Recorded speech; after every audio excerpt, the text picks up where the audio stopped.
Hey, what's going on, everyone? Welcome back to another episode of the Trademark. We've got a very, very special guest for you all today. We got Jim Klauck from Check a Pro podcast, and we're super excited to dive in. So let's go ahead and get started. Step into the Trademark, your go-to podcast for everything marketing in the trades. Hosted by award-winning industry marketing experts Ghirardo from Remarkable and Eric Thomas from Rival Digital. Together, we're here to unite the worlds of trades and marketing, bringing you insights, stories, and strategies from the heart of the industry. Whether you're a trade professional, a marketing expert, or somewhere in between, this is the place for you. Listen in as we're here for the big ideas, the game changers, and the everyday successes. Because at the Trademark, we're with the trades and for the trades. Welcome back, everyone. Eric Thomas here alongside me, my trusty host, Sarah. Sarah, how are you doing? I'm doing great. Welcome back, everyone. Welcome back. And today we got Jim Klauck. Jim, how are you doing? Eric, I'm doing great. Sarah, it's great to see you again. It's great to see you again. So I kind of want to start off this podcast not by the normal introductions of who you are, what you do, but I want you to share an inspiring story where a local community podcast genuinely transformed a business. Because I know that's what we're talking about today, and that's what you do. I've got tons of stories. I wish you had given me the list of questions before. This is going to be tough, right? I'm on the hot seat. That's the fun part. Yeah. So I have, just a number of stories. So I'm going to tell a broad story, then I'll think of one specific. Because what I do is I help home service professionals, home service providers, gain credibility and authority and have the ability to educate the homeowner through podcasts, specifically video podcasts. We still have some audio podcasts for some of our clients. And, there are just, many. So for instance, in Houston, Texas, I have a handful of clients. And by the way, I've got home service clients all across the United States. And one of them recently said, through the podcast, I was able to close a $7,000 water softener deal. So that's very, very specific. It's not broad, but when we talk podcasts at Check a Pro, it's more of a using the podcast technology and putting videos on it and allowing the podcast technology to put it out there on Apple and on Spotify and Amazon and iHeartRadio, for instance. And it allows that home service professional to get credibility. But the most important thing is to educate the homeowner, because wouldn't you guys agree that before you buy something, you want to learn more about the product or service? Yeah, most definitely. I Google everything. Mm-hmm. And we watch YouTube, right? Yeah. Because we want to learn about the product or service.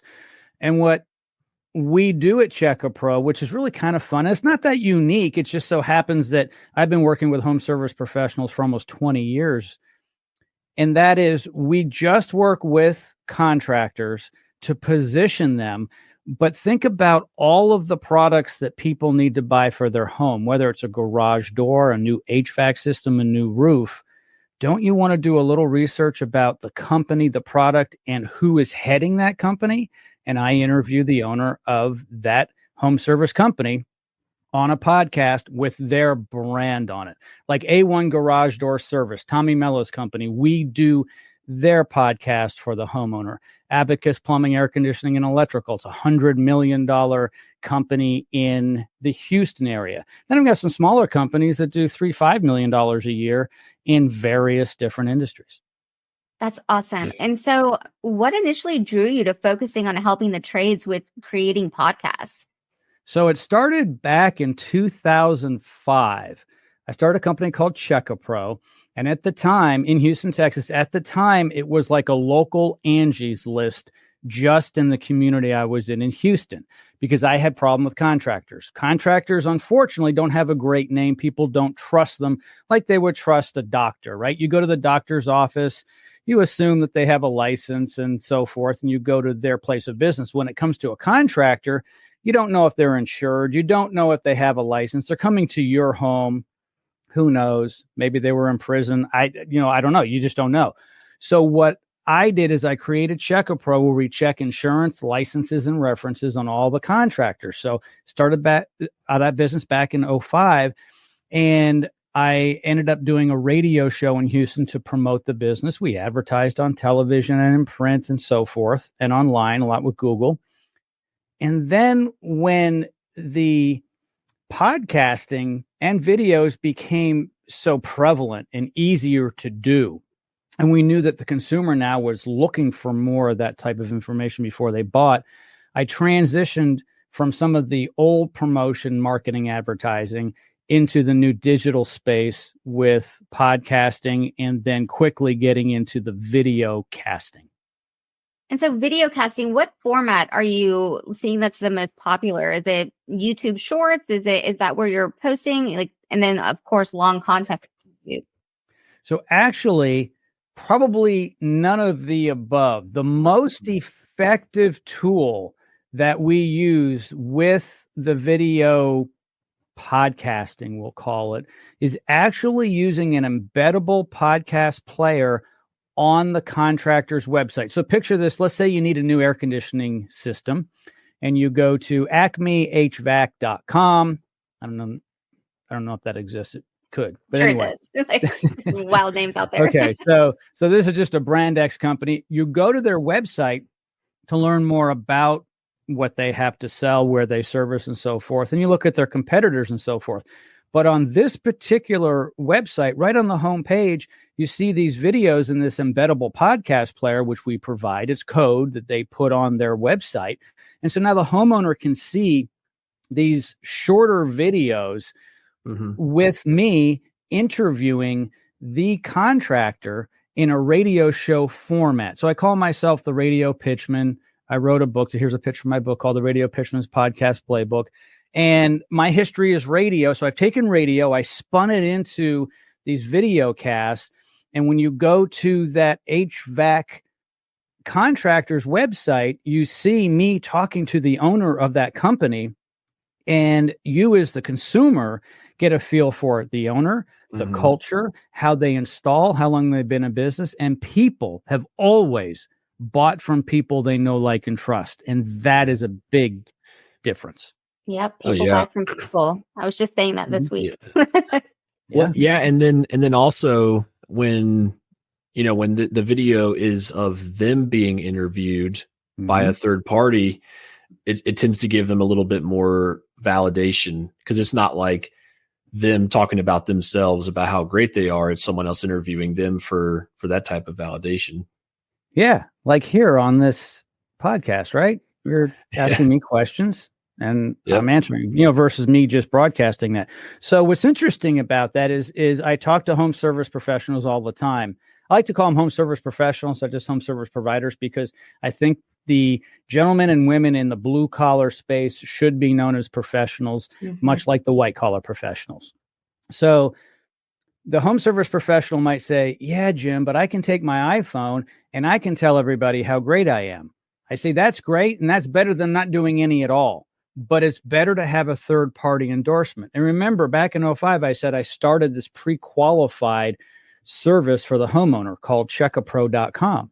And we check insurance, licenses, and references. And I've been doing radio for over 40 years, believe it or not. So it's been a long time. So I've taken that radio and I spun it. So when you're watching these videos, it looks like the contractor is being interviewed on my radio program.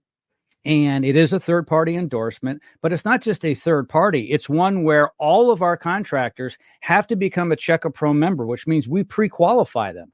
So whether it's A1 Garage Door Service or Abacus Plumbing, Air Conditioning, and Electrical, go down the list. They've all been pre-qualified by our company where we check insurance, licenses, and references. And that makes a huge difference because the competition probably doesn't have that. So then they get third party backlinks that are authoritative. Yeah. Eric, this is genius. Why don't you do this? Work with Jim. Yeah, so, that's smart. So it's interesting you say that, and I'm going to make a little pitch for my little radio pitch from book. It is a small book. This is like a full size book, and this is my little book. It only takes 27 and a half minutes to read if you're me, but if you're smart, it probably takes 19 minutes. So I talk about all this. So you talked about backlinks and stuff. So when we put these podcast videos on Amazon and on Apple and iHeartRadio, we put a backlink back to your website as the plumber or HVAC company. So you're getting backlinks from Amazon, from Apple, from iHeart, from Audible, from Spotify, wherever we end up placing it. So there is that reputation SEO. When someone types in your name, Acme HVAC, and they see there's an Amazon link coming back to you, and there's one from iHeartRadio, they're like, these guys are everywhere. They're on Apple Podcasts. Let me check them out. So there's that as well. Yeah. Yeah. That just like in the whole ecosystem of Google, because they, that's pretty much what Google just loves these days is experience, expertise, authority, and trust. And there's no better way to demonstrate all four of those things than to be, putting your voice out there across all the streaming platforms and to be the author of it and to have it embedded on your website and links back to that page and everything like that. It all kind of works together too. Absolutely. So picture this. Let's say there's a technician that's out at Mr. and Mrs. Smith's house, and Mr. Smith says, okay, you're company number 3. I'm going to make a decision. I saw company 1 and 2 this morning.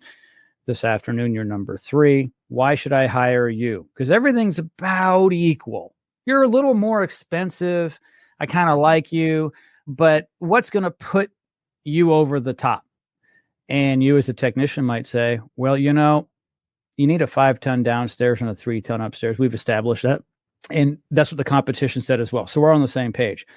The owner of the company was on the Check a Pro radio show with Jim Klauck 2 months ago. Can I send you that recording so you can see the owner talk? Competition doesn't have that. And the homeowner said, what else can you do to differentiate yourself? And if they didn't ask, you still do it. So if nothing else, on site, because technology is easy. Can I pull it up on my iPad or my phone, or can I send you a link? That alone can change the game. Or you could send it an email before you go, right? Of that person that goes to the home, depending on what the topic is and how they can get to know you better. But I also see it like as what you're doing for like contractors could do the same for their local community, right? And bring out other businesses inside of their local community. They could be the ones that interview them. And then I see it as like, just kind of spreading like wildfire. It's not that you're just supporting and teaching what you do, but it's really what you're bringing to others as that third party authoritative person in the community as your brand grows. Do you think that like that? I mean, that's a strategy, right? That's what your team does. Yeah, definitely.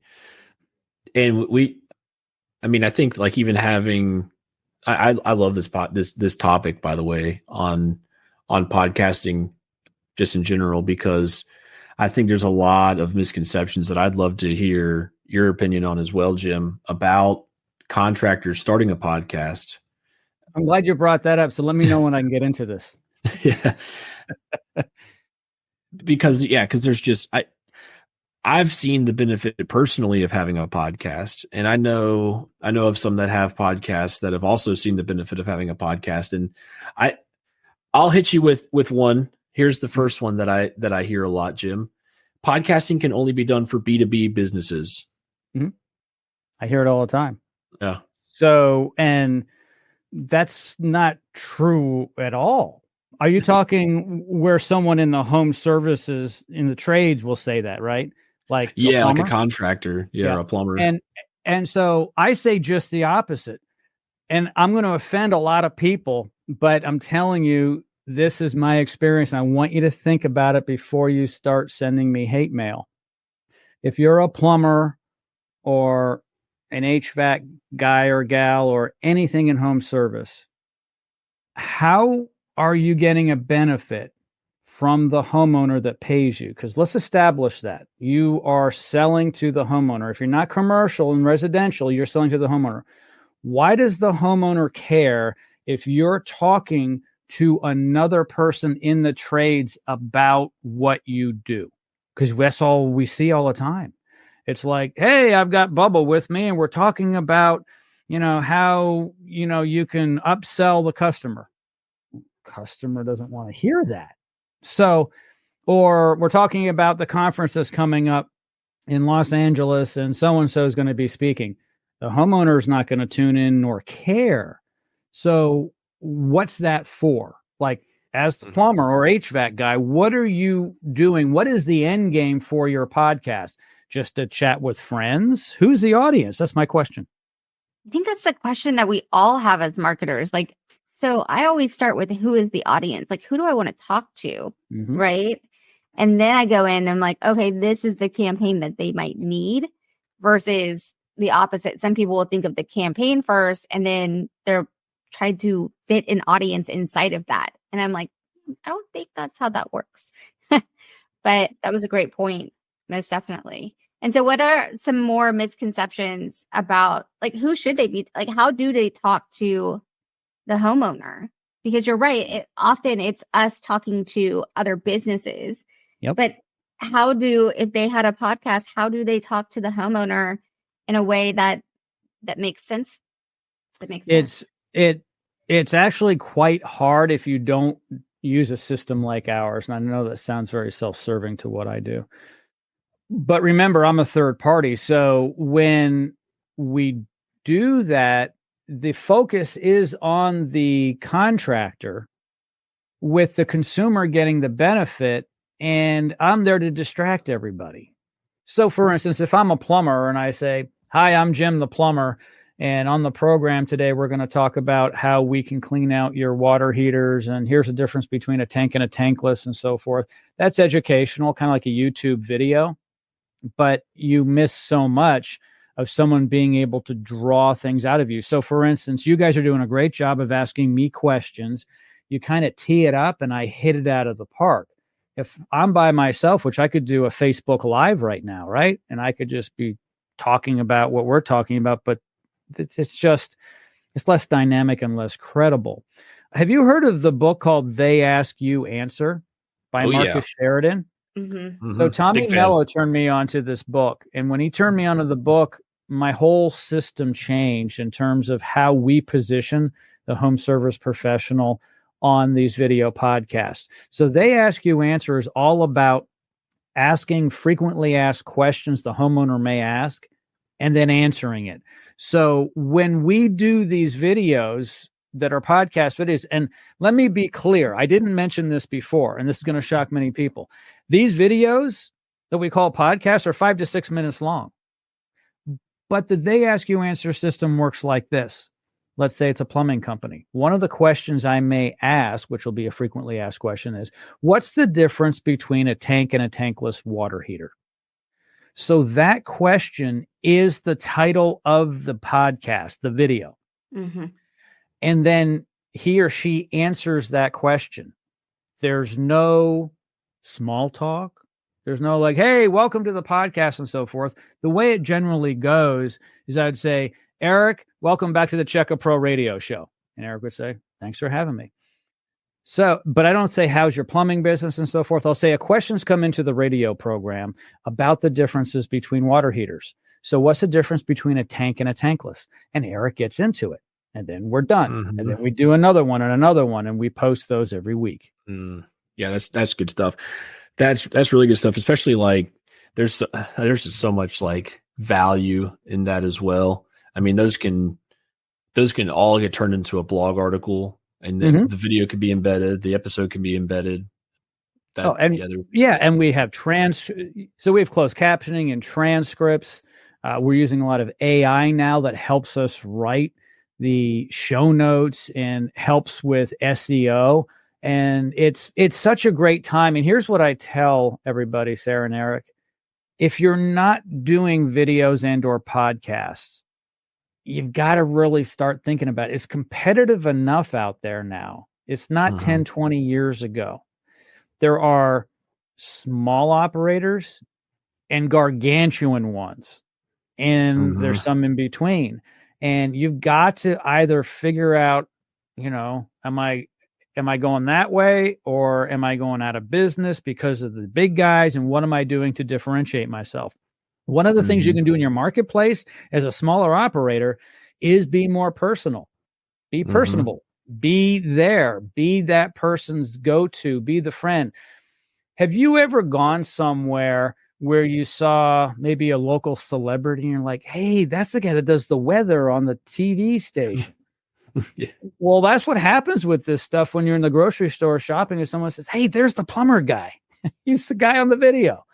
And it just makes a huge difference. And this is so new in a blue collar world that it's taking a little while for people to fully understand this, because traditionally in the trades haven't been cutting edge technology. They just haven't been. They've been turning wrenches for centuries.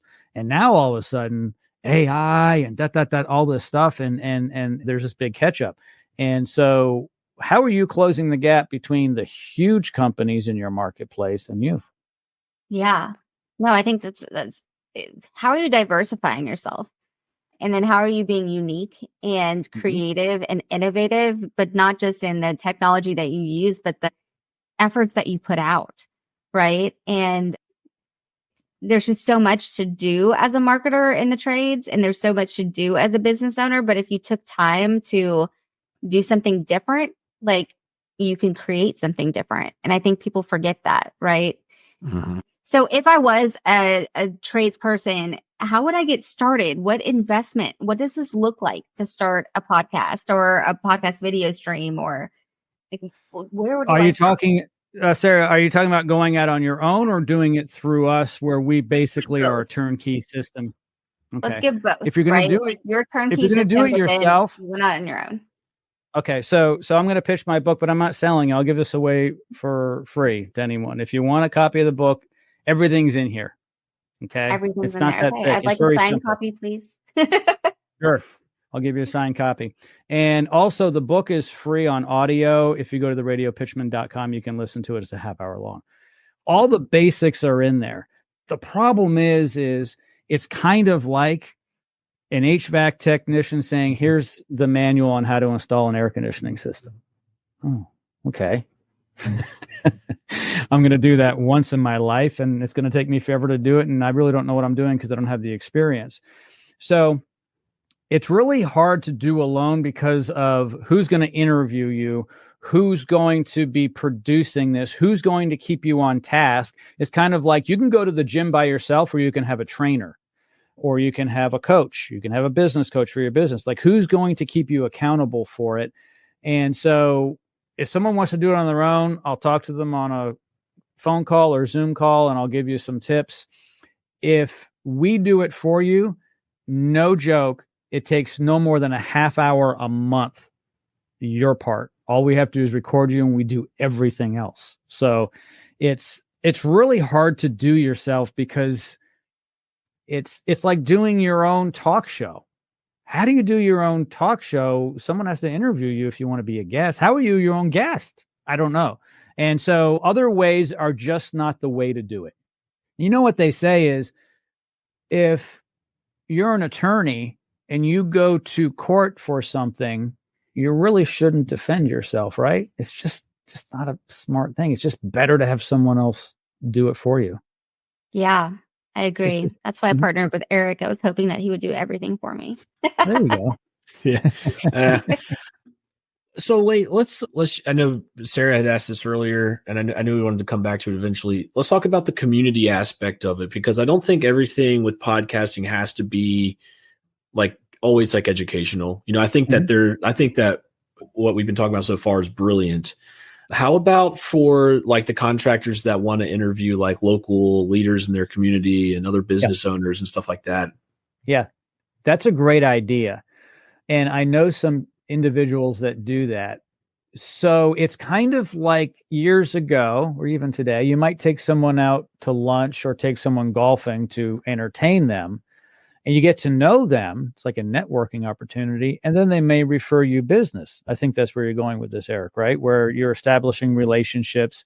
And I think it's a fantastic thing to do if you have a podcast and you're willing to keep it going, because over 90% of them don't go past episode 3. Did you know that? Just over 90% don't go past episode 3 before they stop. Crazy. I know. So people just don't follow through. It's kind of like on January 1st, I'm going to join the gym and I'm going to lose 20 pounds. And, by March 1st, they're nowhere near the gym.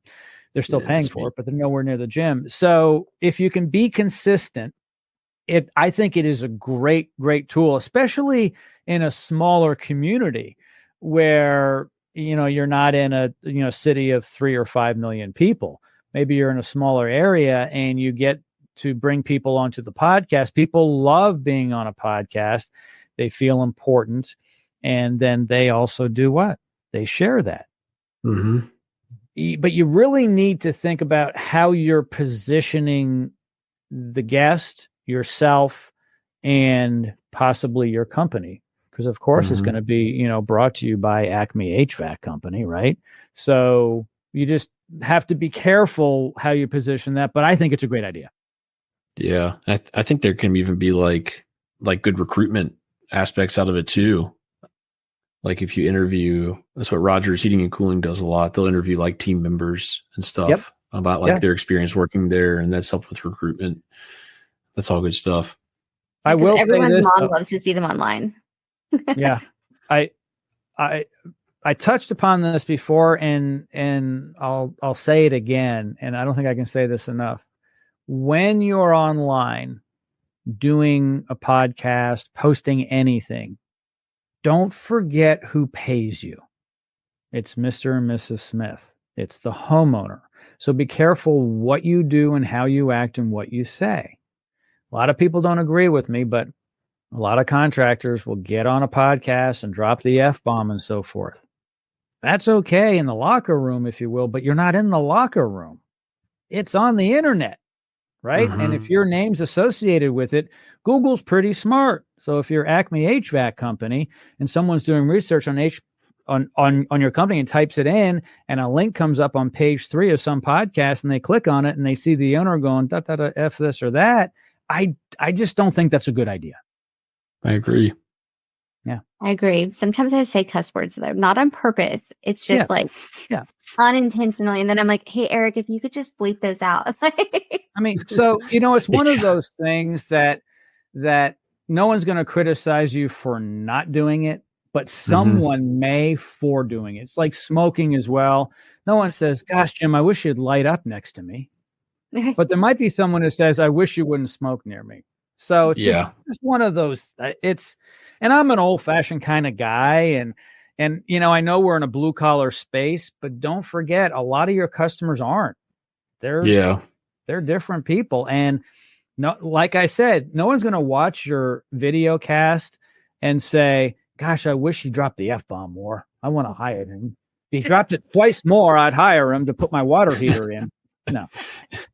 You're absolutely right. No one would say that. Yeah. And you notice I said the F-bomb and I didn't say the word. Right. Okay. Yeah.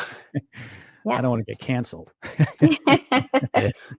Right. No, most definitely. And so thinking about the future of community and podcasting, where do you think it's going to go to new levels and new heights that now that we're really promoting this as marketers, right? Podcasting has always been there. During COVID, it seemed to take off. Yep. But now, what's next? I see just a crazy future, because if people actually tap into something different, you could have a lot of different content out there, which I really think is exciting. What do you see as the future for podcasting? Everybody will have a podcast to some extent, and every small business will. So I'm going to go back in time. Years ago, if you didn't have a telephone, you couldn't operate. That's a long time ago.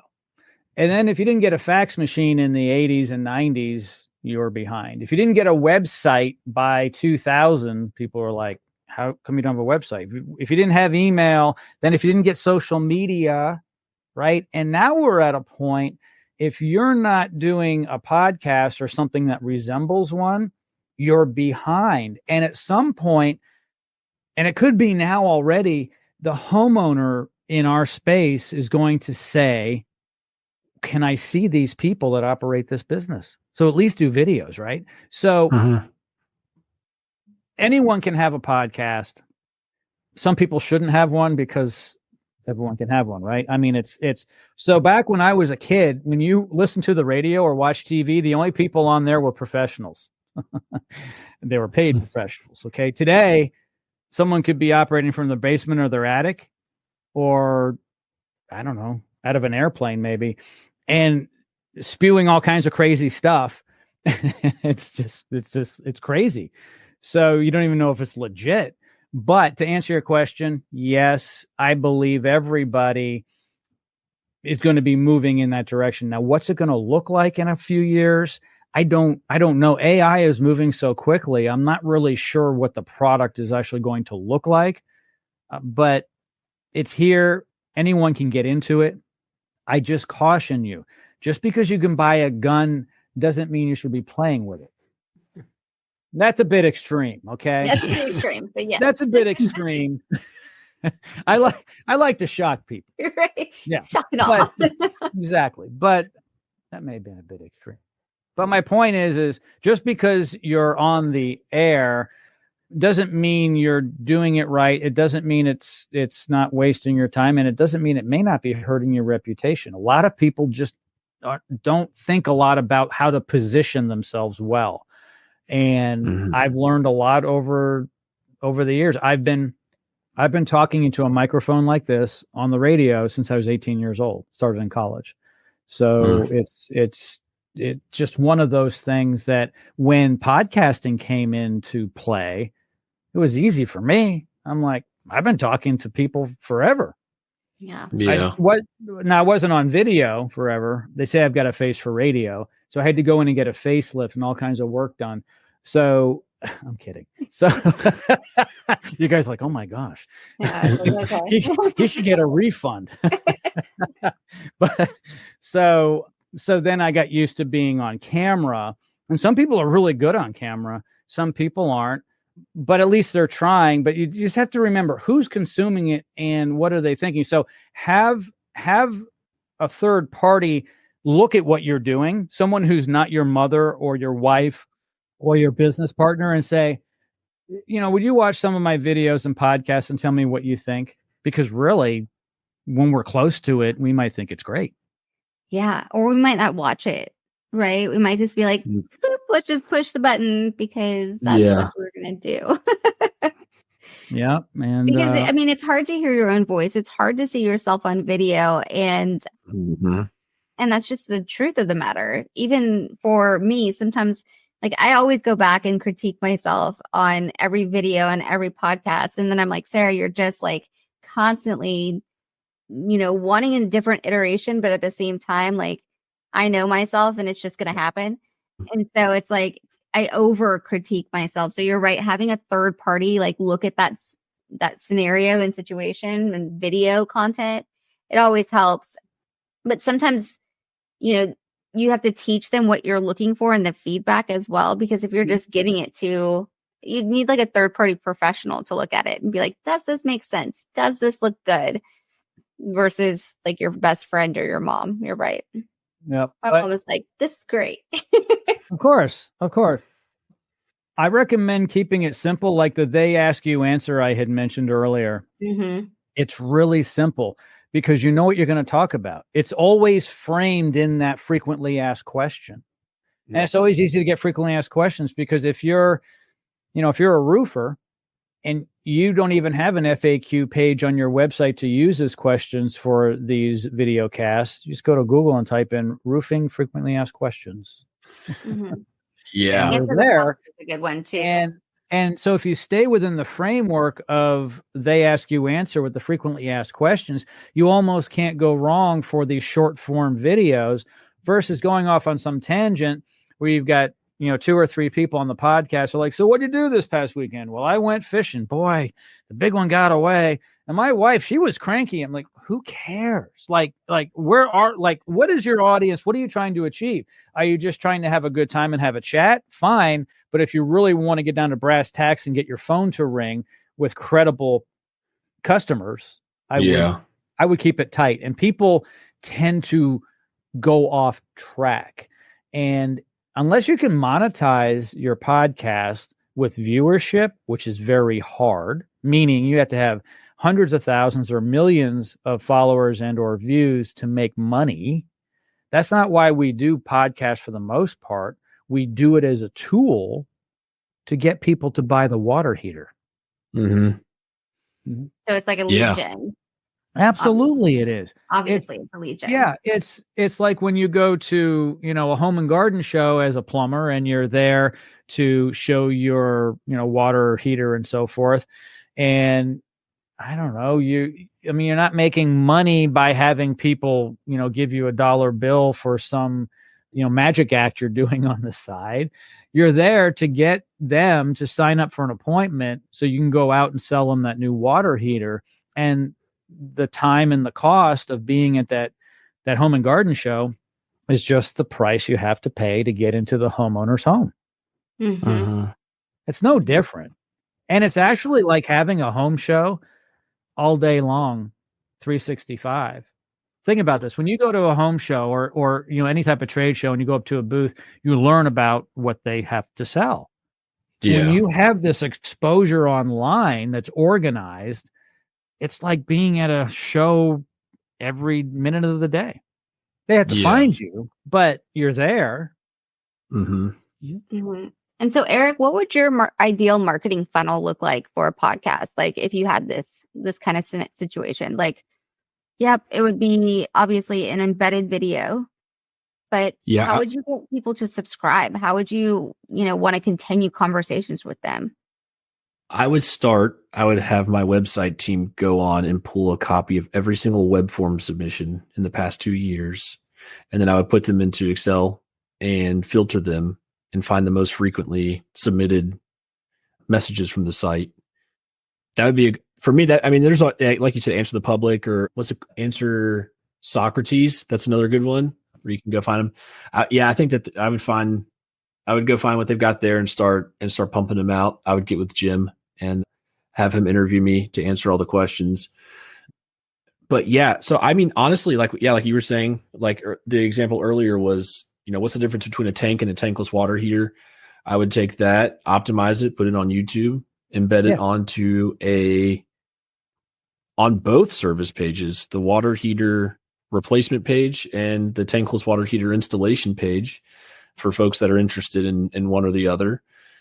Because then, especially if that video answers it in a way that alludes towards tankless water heaters being the better option, if someone searches water heater replacement near me and ends up on your water heater replacement page and starts watching that, they just went from a $3,500 sale to an $8,000 sale because they were like, oh, this video where they had a third-party endorsement and he answered this question and it seems like tankless is the answer. So that's how I would use it as a funnel. I'm sure there's a million different ways. Yeah, think about it. There's a minimum of 21 ways to repurpose your content, but the end goal is to capture the conversion. So it's like the lead form, what are you giving back if someone watched it? Like there's so many little channels going through my mind as to how to repurpose it, but also how to recapture and then rehash, right? So even sending these to your existing client database that might have missed the opportunity of the replacement and wanted to repair, or missed the opportunity of replacement just in general, like you could give them more information with these videos. And then, you're taking them off site, but at the same time, you're providing value. And I think a lot of times contractors miss that. They're like, here's the offer, here's the offer, here's the offer. But like, that's not the nurture. The nurture is the value. The nurture is the education.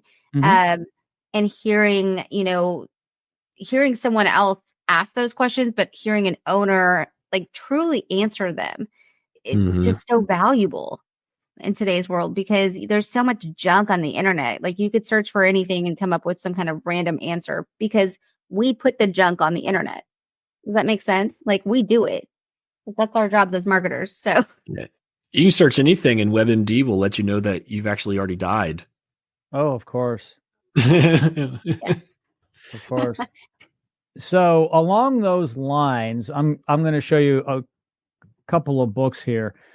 So before I started doing podcast and video, I helped my home service professional clients with long form direct response radio. Long form meaning an hour-long radio program that was an infomercial, but it sounded like a radio show called the Check a Pro Radio Show. This book called When Can You Do It was written by one of my customers, Tom Decker. And in 12 months, we tripled his business with radio alone by using this direct response method, meaning that we educated the consumer, told them everything they needed to know, and then they picked up the phone to call. So every phone call wasn't a lead. It was an appointment because they were able to disqualify themselves. Now, I don't want to get deep into this, but if you can give out the price of something, which isn't always possible, but we were able to do it for Tom's business because he was selling solar attic fans and attic insulation, and we knew what it cost per square foot to put the insulation in. So every call that came in was an appointment, and 8 out of 10 of those appointments turned into a job. And so I learned a lot doing that. He wrote this book, When Can You Do It? Because when can you do it is the only question that the homeowner asks after they heard that radio show. They know what it costs. Mm-hmm. They know how long it takes. They know you, the owner. And I wrote the foreword to this book, but when can you do it? Isn't that what all home service professionals want to hear from the homeowner? Oh, yeah. Yeah. So when you go out to the house, they already know everything because they watched your freaking videos. Mm-hmm. They know everything. They know you. They know the culture. They may know roughly what it costs, how long it takes to put in, what type of product they want. So when they're calling, they don't have a lot of questions versus just going to Google and typing in, I need a new water heater. Yeah. And then calling someone blindly and saying, hey, I need a water heater. Can you come out and give me a quote? Versus, hey, I watched 4 of your videos. Right. Hey, I love your owner. He's handsome. Yeah. I'm ready to have you guys come out. Can you give me a rough idea what it costs? Oh, you can't? Well, that's fine. Then tell me when you come out. But they're already down the line. And also these video casts are a way of the homeowner determining whether or not they are your customer. For instance, let's say someone makes $40,000 a year and they're in the market for a new car. We're talking totally different industry now, a new car. And they're on the internet and they end up on the Bentley website. They know darn well they're not buying a Bentley. They can't afford the wheel. But they go to the Kia website and they're like, this looks like something I can afford. So they disqualify themselves from the Bentley. Does that make sense? Because now I know a lot of people are saying, I'll take any lead. No, you do not want any lead. You want a qualified lead, right? Because any lead is a waste of your sales guy's time. Does that make sense? You guys still with me? Yeah. So when they watch the videos, they get a feel for, you know what? I think I'm a customer of this type of service company, which is a good thing because you want them to be sold on it before you go out to their home. And a lot of people don't get that. The service companies that are mature and understand, they're like, yeah, I want that guy versus I can convert anybody. Well, okay. Oh gosh. You beat me to it because I was just about to say, like, I think one of the most powerful positions that any business owner can be in is when they have people coming to them pre-positioned to buy versus like, I would rather get 10 calls that 10 appointments out of 10 calls because all 10 of them listened to me and they heard me talk about why does it cost this much? Why doesn't it cost this much? What's the difference between a good contractor and a bad contractor? And so we get 10 calls and 8 of them turn into jobs versus, like you said, I can convert anybody, get my people on the phone, get me in the door. And you get them 80 calls at a 30% answering rate. And then you get the 11 p.m. text message, need leads. Yep. Yeah. And it's not efficient. It's chaotic. It's stressful. Yeah. It is. Yeah. So I think that's such a good place to be in too. Yeah. So if you could give to wrap this up, if you could give one piece of strategic advice to someone looking to start their community podcast, what would it be? If you want to start a community podcast, like we discussed before, and you want to invite guests on that you can partner with and so forth, I would sit down with a pen and a pad of paper and write down what you want this podcast to produce for you, such as I want to get to know other business leaders. Number one. Number two, I want them to refer me business. Number three, I want my customer, my prospect, to be able to watch this or listen to this, and start writing that down. Then you got to figure out how you're going to produce it and how you're going to distribute it. And that's not that difficult. He's got to figure out what platforms and how you're going to get them on those platforms. I'm not really sure where you wanted me to go with that answer for the question, but you need to figure out if you're going to put time into this, and time is money, what is the objective? I think that's exactly what I wanted to get out. It's like you can have a podcast and you can talk about anything. Like you said, some people just chat with one another and it's a conversation. And then others you're doing another way to to provide value, right? To frequently ask questions in a third-party authoritative setting. So there's so many different structures of a podcast, but the advice you gave goes to all, saying just what's your why? Like, what's the objective? What's the goal? And I think, even for us, we're out there, we're like, oh, we want to talk about marketing in the trades and marketing in general. And we talk to all these like business owners and successful people, but our why is to bring out people. And, it's constantly, we're working on our content to really understand that as we grow. So, as much as I'd love to say some people need to write things down and really go through their content, I think that some people are just getting started. And I don't think that's a bad thing either. I think it's just kind of, good for them for getting started. Now let's go back and reformat and restructure. Yeah. Absolutely. I will say this, that if anybody who is watching and or listening to this would like to bounce their idea off of me, I will talk to you at no charge. Just if you want to reach out to me, you can. Yeah. And how can they find you? theradiopitchman.com. Jim at theradiopitchman.com is probably the best way. The easiest way might be also Facebook. If you're on Facebook, which a lot of people are, just type in my name, Jim Klauck, and I will come up. I could be friends with a lot of people who are watching this. I have a lot of friends out there in home service. So I don't think I'm that difficult to find. Yeah. So yeah. So here's why I love helping people at no charge, because I learn stuff. Because someone might have a great idea. I'm like, oh, wow. Yeah. I like that angle. Do you mind if I steal that? Yeah. Yeah. I think your angle is brilliant. There's never a bad idea, right? Yeah. Yeah, most definitely. Well, we really appreciate you being on the Trademark with us today. It's been just an absolute honor learning from you and learning this brilliant strategy of what you're doing with a video podcast. And it makes complete sense. So thank you for your time today. And we look forward to seeing you at Rocket X and, hanging out there. Sarah and Eric, it's been a pleasure. Thank you so much for having me on the program. You guys do a great job. And congratulations on your podcast, because I'm pro podcast, and I do look forward to seeing you in Dallas May 1st through 3rd. Awesome. Thanks, Jim. And that wraps up another episode of The Trademark, where we bridge the worlds of the trades and marketing, one story at a time. We can't wait to see you next time. Thank you to the trades for giving back big, loving big, and taking massive action.